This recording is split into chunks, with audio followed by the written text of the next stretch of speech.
Hi ಸ್ನೇಹಿತರೆ, ಜೈ ಹಿಂದ್ ಎಲ್ಲರಿಗೂ ಕೂಡ ನೋಡ್ಕೋಬಹುದು. ನಮ್ಮ HJ ಡಿಫೆನ್ಸ್ ಅಕಾಡೆಮಿಯಲ್ಲಿ ಪ್ರತಿ ಸೋಮವಾರ ಡೆಮೋ ರಿಲಿಯನ್ನು ಕಂಡಕ್ಟ್ ಮಾಡ್ತೀವಿ. ಇವತ್ತು ನೋಡ್ಕೋಬಹುದು ರನ್ನಿಂಗು, ಹೈಟು, ವೇಟು, ಚೆಸ್ಟು, ಅದ್ರ ಜೊತೆಗೆ ಫುಲ್ಅಪ್ಸು. ಚೆಸ್ಟ್ ಅಗ್ನಿವೀರಿಗೆ ಎಷ್ಟು ಬೇಕಾಗುತ್ತೆ ಮತ್ತೆ ಎಕ್ಸ್ಪಾಂಡನ್ನು ಎಷ್ಟು ಮಾಡ್ಬೇಕಂತ ಹೇಳಿ ನಮ್ಮ ವಿದ್ಯಾರ್ಥಿ ಕೂಡ ಹೇಳ್ತಾರೆ. ಅಗ್ನಿವೀರ್ ಚೆಸ್ಟ್ ಎಷ್ಟು ಬೇಕಾಗುತ್ತೆ? 77. ನಾರ್ಮಲ್ 77, ಎಕ್ಸ್ಪಾಂಡ್ ಮಾಡಿದಾಗ 82. ರೆಡಿ? ಎಲ್ಲರದು ಚೆಸ್ಟ್? ಓಕೆ. ನೋಡ್ಕೊಳ್ಳೋಣ. ಈಗ ಚೆಸ್ಟ್ ಚೆಕ್ ಮಾಡೋಣ. ನಾರ್ಮಲ್ ಎಷ್ಟು ಬರುತ್ತೆ ಇವ್ರದ್ದು, ಎಕ್ಸ್ಪಾಂಡ್ ಮಾಡಿದಾಗ ಎಷ್ಟು ಬೇಕಾಗುತ್ತೆ, ಅದ್ರ ಜೊತೆಗೆ ಯಾವ ತರ ಚೆಸ್ಟ್ ಅನ್ನ ಎಕ್ಸ್ಪಾಂಡ್ ಮಾಡಬೇಕು ಮತ್ತು ನಾರ್ಮಲ್ ಯಾವ ತರ ನಿಂತ್ಕೊಳ್ಬೇಕು ಅನ್ನೋದನ್ನ ತಿಳಿಸ್ಕೊಡ್ತೀನಿ. ರೆಡಿ? ನಾರ್ಮಲ್ ನಿಂದಿರ್ಬೇಕಾದ್ರೆ ಒಳಗಡೆ ಚೆಸ್ಟ್ ಅನ್ನ ಉಸಿರು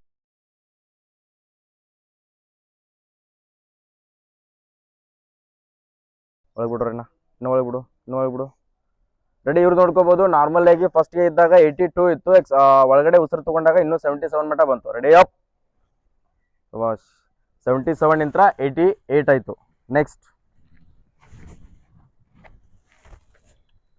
ಒಳಗೆ ಕೊಡ್ರಿ, ಉಸಿರು ಜಕ್ ಒಳಗೆ, ಉಸಿರು ಜಕ್. Ready up. 87. ಓಕೆ.